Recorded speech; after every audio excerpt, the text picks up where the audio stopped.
Hello friends, welcome in banking master. Friends, आज मैं top 4 large cap funds का comparison करूंगा। अक्सर आप लोग जब भी लार्ज कैप फंड्स में इन्वेस्ट करने की सोचते हैं तो इनमें से एक ना एक फंड का नाम सामने जरूर निकल कर आता है। इसलिए आज मैं अपने इस वीडियो में काफ़ी डिटेल में इन सभी फंड्स का कंपैरिजन करूंगा और आपको एक एक चीज़ बताऊंगा ताकि आपको क्लियर आइडिया हो सके कि आपको इनमें से इन चारों फंड्स में से आपको कौन सा फंड लेना चाहिए। साथ में एग्जिस्टिंग इन्वेस्टर्स के लिए भी ये वीडियो बहुत ही ज़्यादा हेल्पफुल होने वाला है, क्योंकि मैं उनको बताऊंगा कि अगर वो इनमें से किसी भी फंड में इन्वेस्ट कर रहे हैं तो उनको क्या करना चाहिए, बने रहना चाहिए या निकल जाना चाहिए। आज मैं प्रॉपर फर्स्ट सेकंड रेटिंग के साथ आपको बताऊंगा कि कौन सा फंड फर्स्ट प्लेस पे है, कौन सा सेकंड, कौन सा थर्ड और फोर्थ पे। आज अपने इस वीडियो में मैं आपको axis blue chip fund, Canara Robeco blue chip equity fund, मेरे एसेट लार्ज कैप फंड और एसबीआई ब्लू चिप फंड के बारे में बताऊंगा। मगर इससे पहले आपको मैं 5 पैसा के एक बेहतरीन ऑफर्स के बारे में बताना चाहता हूं, फिर उसके बाद हम काफी डिटेल में देखेंगे इन चारों फंड्स के कंपैरिजन को। फ्रेंड्स, अगर अभी तक आपने अपना डीमैट अकाउंट नहीं खुलवाया तो आप one of the top broker company 5 पैसा के साथ अपना डीमैट अकाउंट खुलवा सकते हैं। 5 पैसा ने महज 5 साल में ही 12 लाख से ज्यादा कस्टमर जोड़ लिए हैं अपने साथ, और ऐसा पॉसिबल हो पाया 5 पैसा के paperless, hassle free, superior offering और अवार्ड विनिंग प्लेटफॉर्म जैसे फीचर्स की वजह से। ये सभी फीचर्स अभी मैं आपको आगे बताऊंगा, लेकिन सबसे पहले आइए देख लेते हैं कि आप कैसे सिर्फ 5 मिनट में ही 5 पैसा ऐप के थ्रू अपना डीमैट अकाउंट खुलवा सकते हैं। सबसे पहले आप 5 पैसा मोबाइल ऐप को डाउनलोड करें, फिर उसके बाद आपको मोबाइल नंबर, ईमेल ये सब डिटेल्स डालकर वेरीफाई करना है। अब आप अपना PAN card, date of birth ये डालकर फटाफट वेरीफाई करें, और आगे अब आपको bank details, account number, IFSC code ये सब फिल करना है। ये सब भी फिल करके आप वेरीफाई करें। फिर उसके बाद आपको कुछ पर्सनल डिटेल्स जैसे कि address, occupational status, annual income ये सब आपको फिल करना है, और लास्ट में आपको अकाउंट ओपनिंग फॉर्म को ई साइन करना है। तो है ना बिल्कुल आसान तरीका। तो इसलिए आप चाहें तो अपना पोर्टफोलियो तैयार कर सकते हैं 5 पैसा मोबाइल ऐप के साथ, क्योंकि यहां पर आपको equity, FNO, commodities, currency, gold and direct mutual fund सब आपको एक ही जगह मिल जाता है। और इसके साथ साथ आपको स्टॉक स्पेसिफिक टिप्स भी दिए जाएंगे जिसकी हेल्प से आप मार्केट में रिसर्च भी कर सकते हैं। इतना ही नहीं फ्रेंड्स, अगर आप ऑफर 250 कोड यूज करते हैं तो आपको 250 रुपए फ्री में मिलेगा, जिससे कि आप अपने इन्वेस्टमेंट की जर्नी की शुरुआत कर सकते हैं। तो देर किस बात की फ्रेंड्स, आप 5 पैसा के इन सभी ऑफर्स का लाभ उठाएं and make your investment easy and rewarding. Description में मैंने लिंक और प्रोमो का डिटेल्स दे दिया है। चलिए अब डिटेल में कंपैरिजन कर लेते हैं इन चारों फंड्स का। तो यहां पर देखिए इस टेबल में ये सभी लार्ज कैप फंड्स हैं। लार्ज कैप फंड्स सबसे कम रिस्क की इक्विटी म्यूचुअल फंड माने जाते हैं और ये टॉप 100 कंपनीज में अपना इन्वेस्टमेंट करते हैं। लॉन्च डेट की अगर हम बात करें डायरेक्ट प्लान की, तो इन सभी फंड्स को 1 जनवरी 2013 में लॉन्च किया गया था। रेगुलर प्लान के लॉन्च डेट को भी देखना फ्रेंड्स काफी इंपॉर्टेंट होता है, जिससे कि हमें पता चलता है कि एक्चुअल एज क्या है फंड का, मतलब कि फंड कितना पुराना है ये हमें पता चलता है रेगुलर प्लान के लॉन्च डेट से। तो यहां पर देखिए एक्सिस ब्लू चिप को 5 जनवरी 2010 को लॉन्च किया गया था और कैनरा रोबेको को 20 अगस्त 2010 को, यानी कि ये दोनों ही फंड करीबन 11 साल के लगभग पुराने हैं। वहीं मेरे एसेट लार्ज कैप फंड को 2008 में लॉन्च किया गया था और 2006 में एसबीआई ब्लू चिप फंड को लॉन्च किया गया था, यानी कि ये दोनों फंड 12 और 14 साल पुराने हैं। तो कुल मिलाजुलाकर हम कह सकते हैं कि ये सभी चारों एक्सपीरियंस्ड फंड है और इन सभी ने मार्केट के कई अप्स एंड डाउन्स को देखा होगा। अब आगे हम देखेंगे कि मार्केट के इस अप्स एंड डाउन्स में इन फंड्स ने कैसा परफॉर्म किया है। बेंचमार्क की अगर हम बात करें तो यहां पर देखिए सभी का बेंचमार्क गिवन है, आप देख सकते हैं। एयूएम की अगर हम बात करें तो यहां पर देखिए केवल Canara Robeco blue chip equity fund को छोड़कर बाकी सबका एयूएम 20,000 से ऊपर है और कैनरा रोबेको का 2,477 करोड़ का एयूएम है। देखिए जब एयूएम बहुत ज्यादा बढ़ जाता है तो फंड मैनेजर को उसे मैनेज करने में प्रॉब्लम होने लगती है, जिसकी वजह से म्यूचुअल फंड का भी परफॉर्मेंस डाउन होने लगता है। जैसे फॉर एग्जांपल हम ले लेते हैं कि एसबीआई ब्लू चिप फंड को ही ले लेते हैं, तो 2016-17 का एक ऐसा टाइम था जब ये फंड टॉप पे रहा करता था, लेकिन इसका एयूएम बहुत ज्यादा बढ़ गया, जिसकी वजह से और दूसरे जो फंड्स थे वो इससे आगे निकल गए। हालांकि कई बार कुछ अच्छे एएमसी के म्यूचुअल फंड्स में ये भी देखा गया है कि जब उनका एयूएम बहुत ज्यादा बढ़ जाता है तो वो अपने लमसम इन्वेस्टमेंट को रोक देते हैं, केवल एसआईपी को ही कंटिन्यू रखते हैं ताकि एयूएम और भी ज्यादा ना बढ़े, जिससे फंड मैनेजर को प्रॉब्लम ना हो। जैसे कि इसका सबसे अच्छा एग्जांपल है मेरे asset emerging blue chip fund. इसमें केवल एसआईपी ही आप कर सकते हैं, तो हो सकता है कि आगे जब इन फंड्स का एयूएम बढ़े तो इनमें भी लमसम इन्वेस्टमेंट रोक दिया जाए। फंड मैनेजर की अगर हम बात करें तो एक्सिस ब्लू चिप को मैनेज कर रहे हैं श्रेयस देवलकर, इनके पास 14 साल से ज्यादा का एक्सपीरियंस है। कैनरा रोबेको को मैनेज कर रहे हैं श्रीदत्त भंतवलकर और संजय बिम्बालकर। संजय बिम्बालकर के पास 12 साल से ज़्यादा का एक्सपीरियंस है और ये एज ए रिसर्च एनालिस्ट के तौर पर जुड़े हुए हैं कैनरा रोबेको एएमसी के साथ। 2017 से, और कैनरा को ज्वाइन करने से पहले ये जुड़े हुए थे LIC AMC के साथ। वहीं श्रीदत्त भंतवलकर की बात करें तो इनके पास 14 साल से ज़्यादा का एक्सपीरियंस है और ये कैनरा रोबेको के साथ जुड़े हुए हैं 2016 से। मेरे एसेट को मैनेज कर रहे हैं हर्षद बुरावके और गौरव मिश्रा। गौरव मिश्रा के पास 23 साल से ज़्यादा का एक्सपीरियंस है और ये as a senior portfolio manager के तौर पर जुड़े हुए थे SK इन्वेस्टमेंट मैनेजर्स लिमिटेड में। हर्षद बुरावके के पास 14 साल से ज़्यादा का एक्सपीरियंस है और ये मोतीलाल ओसवाल सिक्योरिटीज में काम कर चुके हैं एज ए वाइस प्रेसिडेंट। और SBI ब्लू चिप को मैनेज कर रही हैं सोहिनी अंदानी, जो कि फ्रेंड्स काफ़ी अच्छी फंड मैनेजर है। इनके पास 23 साल से ज़्यादा का एक्सपीरियंस है। तो फंड मैनेजर के मामले में सभी फंड्स ठीक हैं। मिनिमम SIP आप 500 रुपए से कर सकते हैं एक्सिस ब्लू चिप में और SBI ब्लू चिप फंड में। लमसम के लिए आप चाहे तो यहाँ पर वीडियो पॉज करके देख सकते हैं इस टेबल में। एक्सपेंस रेशियो की अगर हम बात करें तो सबसे कम एक्सपेंस रेशियो 0.45% का आपको Canara Robeco blue chip equity fund में देना होगा। इतने कम AUM होने के बावजूद भी फ्रेंड्स इसका एक्सपेंस रेशियो इतना कम है, जो कि बहुत ही अच्छी बात है। एक्सपेंस रेशियो जितना कम होगा उतना ही अच्छा होगा आपके लिए, आगे चलकर आपको काफ़ी इसका बेनिफिट मिलेगा। सबसे ज़्यादा एक्सपेंस रेशियो 0.98% का है SBI ब्लू चिप फंड का, जबकि इसका AUM सबसे ज़्यादा है। इसका भी एक्सपेंस रेशियो 0.5 के आसपास रहना चाहिए था।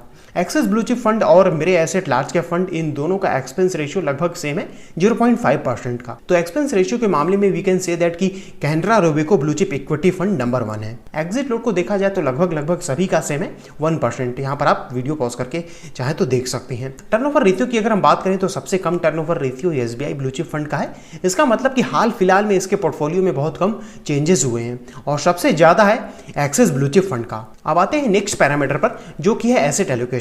यहां देखिए इक्विटी में सबसे ज्यादा एक्सपोजर 99.2% का मेरे एसेट लार्ज के फंड में है और सबसे कम एक्सपोजर है एक्सिस ब्लू चिप फंड में 93.7% का। डेट में किसी में भी अच्छा एक्सपोजर नहीं है, केवल एक्सिस ब्लू चिप फंड में ही ठीक एक्सपोजर है डेट में 5.9% का, और बाकी सभी फंड का इक्विटी में ही एक्सपोजर है। तो एसेट एलोकेशन के मामले में देखा जाए फ्रेंड्स तो एक्सिस ब्लू चिप फंड ज्यादा सही है, क्योंकि इसमें डेट में जो इन्वेस्टमेंट किया गया है उसकी वजह से ये स्टेबिलिटी प्रोवाइड करेगा। अब आइए सेक्टर एलोकेशन को देखते हैं कि सेक्टर वाइज किसमें कितना इन्वेस्टमेंट किया गया है। यहाँ पर इस चार्ट में ध्यान से देखिए, सबसे ज्यादा एक्सपोजर फाइनेंशियल सेक्टर में एक्सिस ब्लू चिप फंड में किया गया है और ये सेक्टर 8.5% पर एनएम की रेट से ग्रो हो रहा है और ऐसा एक्सपेक्ट किया जा रहा है कि आगे आने वाले टाइम में ये सेक्टर और भी तेजी से ग्रो करेगा। सबसे कम एक्सपोजर फाइनेंशियल सेक्टर में मेरे एसेट लार्ज कैप फंड में है। टेक्नोलॉजी सेक्टर की अगर हम बात करें तो सबसे अधिक एक्सपोजर टेक्नोलॉजी सेक्टर में यहाँ पर एक्सिस ब्लू चिप फंड में ही है, इन्वेस्ट किया गया है इसी फंड में। वहीं सबसे कम SBI ब्लू चिप फंड में किया गया है। अपने इस वीडियो में मैंने आपको top 3 best technology mutual fund के साथ साथ सेक्टर के बारे में भी काफी डिटेल में बताया था कि आगे कैसी संभावना है इस सेक्टर में ग्रोथ की। FMCG में देखिए सबसे ज्यादा एक्सपोजर मेरे एसेट लार्ज कैप फंड में किया गया है और सबसे कम SBI ब्लू चिप फंड में किया गया है। FMCG sector 4th largest sector है इंडिया का और ऐसा उम्मीद किया जा रहा है कि आगे आने वाले टाइम में ये 27% के CAGR के रेट से ग्रो करेगा। एनर्जी सेक्टर में भी सबसे अधिक एक्सपोजर मेरे एसेट लार्ज कैप फंड में ही है और सबसे कम एक्सिस ब्लू चिप फंड में है। इंडिया वर्ल्ड की 3rd largest energy consuming country है और रिसेंटली एनर्जी डेवलपमेंट में काफ़ी सक्सेस मिला है इंडिया को, लेकिन इस कोरोना वायरस पैंडेमिक की वजह से काफ़ी बाधाएं आई हैं इस सेक्टर के प्रोडक्शन में। 2040 तक एनर्जी की डिमांड और तेजी से बढ़ने वाली है, जिसमें से कि इलेक्ट्रिसिटी की डिमांड ओवरऑल एनर्जी डिमांड से भी तेज बढ़ेगा। हेल्थ सेक्टर में हम देखें तो लगभग सभी में सेम एक्सपोजर है, केवल कैनरा रोबेको में सबसे कम एक्सपोजर है। हेल्थ सेक्टर के ऊपर भी मैंने एक डिटेल वीडियो बनाया, आप चाहे तो उसे देख सकते हैं। कंस्ट्रक्शन सेक्टर में देखिए सबसे ज्यादा exposure SBI blue chip fund में है और सबसे कम एक्सिस ब्लू चिप फंड में है। बात करें कंस्ट्रक्शन सेक्टर की तो इंडिया में अभी इस सेक्टर में बहुत ग्रोथ की संभावना है, क्योंकि अभी हर तरफ इंडिया में डेवलपमेंट बाकी है। सर्विस सेक्टर में again axis blue chip fund आगे है, वहीं सबसे पीछे है SBI blue chip fund. Service sector में इंडिया ग्रोथ के मामले में नंबर 1 पे है अपने लो कॉस्ट सर्विसेज की वजह से। FY 2020 में सर्विस सेक्टर ने 55% का कंट्रीब्यूशन किया है इंडिया के GVA में। GVA यानी कि ग्रॉस वैल्यू एडेड में, ये एक मैट्रिक्स होता है जिससे कि GDP को कैलकुलेट किया जाता है। ऑटोमोबाइल सेक्टर में सबसे ज्यादा एक्सपोजर SBI ब्लू चिप का है। 4.9% का ग्रोथ है ऑटोमोबाइल सेक्टर में FY 2015 से FY 2020 तक, जो कि 5.5% डाउन है FY 2010 टू FY 2015 के कंपैरिजन में। अभी ये सेक्टर कोरोना वायरस की वजह से और डाउन हो गया है, तो यहाँ पर एसबीआई ब्लू चिप का 10% से ज़्यादा का एक्सपोजर है ऑटोमोबाइल में, जिससे कि थोड़ा सा हो सकता है कि फंड का परफॉर्मेंस डाउन हो। बाकी के सेक्टर्स जैसे कि कॉन्सेंट ड्यूरेबल, केमिकल्स, मेटल्स में लगभग कैनरा रोबेको ब्लू चिप में ही ज़्यादा एक्सपोजर है और इन सभी सेक्टर्स में ठीक ठाक ग्रोथ की संभावना है। तो सेक्टर एलोकेशन के हिसाब से देखा जाए तो एक्सिस ब्लू चिप फंड थोड़ा सा ज़्यादा बेहतर है, क्योंकि इसमें अच्छे सेक्टर्स में ज़्यादा एक्सपोजर रखा गया है। उसके बाद आता है Canara Robeco blue chip equity fund का, एंड देन आफ्टर मेरे एसेट एंड एसबीआई। अब आइए देखते हैं फ्रेंड्स इन सभी चारों फंड्स के टॉप 10 होल्डिंग को, जो कि बहुत ही ज़्यादा इंपॉर्टेंट है। देखिए, मैं आपको इतना डिटेल में इसलिए बता रहा हूं ताकि आपके दिमाग में कोई भी कंफ्यूजन ना रह जाए इन सभी चारों फंड्स को लेकर। और अगर आपको ये वीडियो यहां तक अच्छा लग रहा हो तो आप इसे लाइक जरूर करें। यहां पर देखिए इस टेबल में इन सभी फंड्स में Infosys, Bajaj finance, HDFC bank, TCS, Reliance industries, Davis laboratories जैसी कंपनीज में इन्वेस्ट किया गया है और ये सभी काफ़ी बड़ी और अच्छी कंपनीज हैं। केवल एसबीआई ब्लू चिप फंड का होल्डिंग थोड़ा सा डिफरेंट है, जैसे कि यहाँ पर देखिए एसबीआई में ITC, Shri cement, HCL technologies जैसी कंपनीज में इन्वेस्ट किया गया है और ये कंपनीज बाकी की कंपनीज के मुकाबले थोड़ी कम बड़ी हैं। अगर आईटीसी को छोड़ दिया जाए तो ओवरऑल वी कैन से कि इन सभी फंड्स का टॉप 10 होल्डिंग ठीक है। केवल एसबीआई ब्लू चिप का ही थोड़ा सा कमजोर है इन सभी फंड्स के मुकाबले, लेकिन ऐसा भी नहीं है कि एकदम बेकार है, आपको चिंता करने की कोई जरूरत नहीं है। कंसंट्रेशन एंड वैल्यूएशन में अगर हम देखें तो सबसे ज्यादा स्टॉक मेरे एसेट लार्ज कैप फंड का है और सबसे कम 33 stock axis blue chip fund का है। अब इससे ये पता चलता है कि एक्सिस ब्लू चिप फंड का ज्यादा फोकस्ड अप्रोच रहता है, जिसकी वजह से हम ये कर सकते हैं कि इसमें रिस्क भी कहीं ना कहीं बढ़ता है। टॉप 10 स्टॉक में कंट्रीब्यूशन एक्सिस ब्लू चिप का ज्यादा है, 66% का। अगेन इससे फंड के फोकस्ड अप्रोच का ही पता चलता है। पी की बात करें तो एक्सिस का पी 37 का है, जो कि ये शो करता है कि फंड का स्टॉक सिलेक्शन जो है वो काफी हाई वैल्यूएशन का है और कम पी है, जैसे कि 25 का है मेरे एसेट लार्ज कैप का और एसबीआई ब्लू चिप का, जो कि ये शो करता है कि ये दोनों ही फंड वैल्यू ओरिएंटेड स्टॉक्स को ही सेलेक्ट करते हैं। लेकिन इसका मतलब ये नहीं है कि कोई स्टॉक अगर ओवर वैल्यूड है या उसका वैल्यूएशन ज्यादा है तो वो बेकार है, क्योंकि कई बार क्या होता है कि कई जो स्टॉक्स ओवर वैल्यूड होने के बाद भी आपको काफी अच्छा रिटर्न दे देते हैं। तो ओवरऑल हम ये कह सकते हैं कि एक्सिस के स्टॉक्स का वैल्यूएशन थोड़ा ज्यादा है और वो इसलिए है क्योंकि ये अपने टॉप 10 होल्डिंग में 66% सबसे ज्यादा इन्वेस्ट करता है और ये सभी स्टॉक्स जिसमें एक्सिस इन्वेस्ट करता है ये ज्यादा अंडर वैल्यूड नहीं है। ज्यादातर जो अच्छी कंपनीज होती है उनका वैल्यूएशन ज्यादा ही होता है। इन्वेस्टमेंट स्टाइल की अगर हम बात करें तो सभी फंड्स का इन्वेस्टमेंट स्टाइल ग्रोथ ओरिएंटेड है और ये मेनली लार्ज कैप कंपनीज में इन्वेस्ट करते हैं। अब आइए देखते हैं इन सभी फंड्स के ट्रेलिंग रिटर्न को। तो यहां पर देखिए 3 मंथ के टाइम पीरियड में एसबीआई ब्लू चिप ने 0.77% का रिटर्न दिया है, सबसे कम, और बाकी सबका सेम है। लेकिन 6 मंथ में एसबीआई का ही सबसे ज्यादा है 20% का और सबसे कम 14% का एक्सिस का है। 1 ईयर में भी अगेन एसबीआई ब्लू चिप सबसे आगे है और एक्सिस 52% के साथ सबसे कम है। 3 इयर्स में कैनरा रोबेको ब्लू चिप सबसे आगे है और सबसे कम है 13.6% के साथ एसबीआई। 5 इयर्स में एसबीआई सबसे नीचे है और सबसे ऊपर है कैनरा रोबेको। और 7 इयर्स में मेरे एसेट लार्ज के फंड 16% के रिटर्न के साथ ऊपर है। यहाँ पर एक चीज इंपॉर्टेंट ये है फ्रेंड्स, आई थिंक कि आपने नोटिस किया होगा कि 6 मंथ और 1 ईयर में एक्सिस ब्लू चिप फंड का परफॉर्मेंस सबसे डाउन है, यानी कि पिछले कुछ टाइम से ये फंड और सभी फंड्स के मुकाबले कम अच्छा परफॉर्म कर रहा है। ऐसा इसके हाई पी की वजह से है। पहले इसका पी 30 के आसपास था पिछले 1-2 साल पहले, लेकिन आज इसका पी 37 तक पहुंच गया है। ऐसे में आपको अभी क्या करना चाहिए ये एक कंसर्न है अगर आप इस फंड में इन्वेस्ट कर रहे हैं। तो वीडियो के कंक्लूजन में मैं आपको बताऊंगा, इस सवाल का जवाब दूंगा मैं कि आपको क्या करना चाहिए। वहीं एसबीआई ब्लू चिप का अगर हम 6 मंथ और 1 ईयर के परफॉर्मेंस में देखें तो कुछ इंप्रूवमेंट हुआ है। चलिए अब एनुअल रिटर्न्स को देख लेते हैं कि एनुअली इन फंड्स ने कैसा परफॉर्म किया है। तो यहाँ पर आप ध्यान से देखेंगे तो आपको पता चलेगा कि continuously axis blue chip fund ने ही सबसे अच्छा परफॉर्म किया है और बाकी सभी फंड्स ने भी ठीक परफॉर्म किया है। अब आते हैं अपने लास्ट और सबसे इंपॉर्टेंट पैरामीटर पर, जो कि है risk measure. Risk measure parameter के हिसाब से देखा जाए तो एक्सिस ब्लू चिप फंड ही सबसे बेस्ट है। इसमें रिस्क भी कैटेगरी के मुकाबले काफी कम है और रिटर्न पोटेंशियल भी बहुत ज्यादा है। सबसे खराब रिस्क मेजर पैरामीटर के हिसाब से ये एसबीआई ब्लू चिप फंड है। इसमें रिस्क भी बहुत है, साथ में इसमें रिटर्न पोटेंशियल भी बहुत कम है। Canara Robeco blue chip equity fund की अगर हम बात करें तो इसमें सबसे ज्यादा रिटर्न पोटेंशियल है, क्योंकि इसका अल्फा और शार्प रेशियो सबसे ज्यादा है, लेकिन इसमें risk axis blue chip fund से थोड़ा सा ज्यादा है। मेरे एसेट लार्ज कैप फंड में कैटेगरी से भी ज्यादा है रिस्क और रिटर्न पोटेंशियल भी कम है कैटेगरी से। अब बात करते हैं इस कंपैरिजन के कंक्लूजन की। तो इसमें अभी तक के डिटेल्ड रिसर्च के according Axis blue chip fund number 1 पर आता है, क्योंकि इसमें sector allocation, trailing return, annual return, risk measure parameter, इन सभी पैरामीटर्स में ये फंड सबसे बेस्ट है।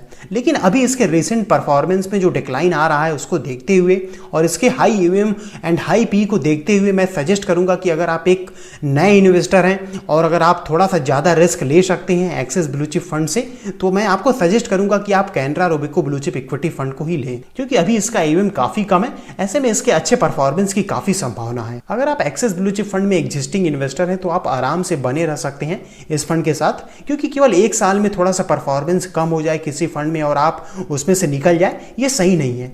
सेकंड पे है Canara Robeco blue chip equity fund. इसमें न्यू इन्वेस्टर आराम से इन्वेस्ट कर सकते हैं और एग्जिस्टिंग इन्वेस्टर्स भी बने रहें। थर्ड पे है मेरे एसेट लार्ज कैप फंड। ये भी एक काफ़ी अच्छा फंड है, अभी हमने देखा है। ऐसे में अगर आप इस फंड में इन्वेस्ट कर रहे हैं तो आप इसमें बने रहें। नए लोग चाहें तो इसमें इन्वेस्ट कर सकते हैं, पर बेहतर रहेगा कि आप Canara Robeco blue chip equity fund को ही सेलेक्ट करें। अब फोर्थ पे है एसबीआई ब्लू चिप फंड। इस फंड में भी जो लोग ऑलरेडी इन्वेस्टेड हैं वो लोग बने रहें। अभी इस फंड का परफॉर्मेंस इंप्रूव हो रहा है और हो सकता है कि आगे चलकर ये फंड और अच्छा परफॉर्म करे। और पिछले 6 मंथ और 1 ईयर में तो इसने अच्छा परफॉर्म किया ही है, लेकिन ये देखकर कि 6 मंथ और 1 ईयर में इसने अच्छा परफॉर्म किया है, नए लोग इन्वेस्ट ना करें। आप किसी भी नए फंड को लेते समय एक बात का जरूर ध्यान रखें कि आपका जो प्रीवियस म्यूचुअल फंड है उसका भी जो होल्डिंग है वो नए वाले म्यूचुअल फंड से सेम ना हो, मोर देन 80%। अगर आपके म्यूचुअल फंड पोर्टफोलियो या किसी भी स्टॉक या किसी भी म्यूचुअल फंड से रिलेटेड कोई भी सवाल है तो आप उसे मुझे कमेंट सेक्शन के थ्रू पूछना ना भूलें। मैं आप सभी के जवाब देने की पूरी कोशिश करूंगा। अगर इनमें से किसी भी फंड का परफॉर्मेंस डाउन होता है या कुछ इनसे रिलेटेड कोई न्यूज आती है तो मैं उसे सबसे पहले अपने टेलीग्राम चैनल पर अपलोड करूंगा, क्योंकि एक पोस्ट करना ज्यादा आसान है रेदर देन एक वीडियो बनाना। इसलिए आप मेरे टेलीग्राम चैनल बैंकिंग मास्टरी को जरूर से ज्वाइन करें, लिंक आपको नीचे डिस्क्रिप्शन में मिल जाएगा। आज के लिए इस वीडियो में इतना ही फ्रेंड्स। अगर आपको ये वीडियो मेरा पसंद आया हो तो आप इसे लाइक और शेयर जरूर करें अपने सभी फ्रेंड सर्कल में, और साथ में मेरे इस चैनल को सब्सक्राइब करके बेल आइकन दबाना ना भूलें ऐसी ही वैल्यूएबल वीडियोस पाने के लिए। इस वीडियो को देखने के लिए आप सभी का बहुत बहुत धन्यवाद। फिर मिलता हूं ऐसी किसी वीडियो में।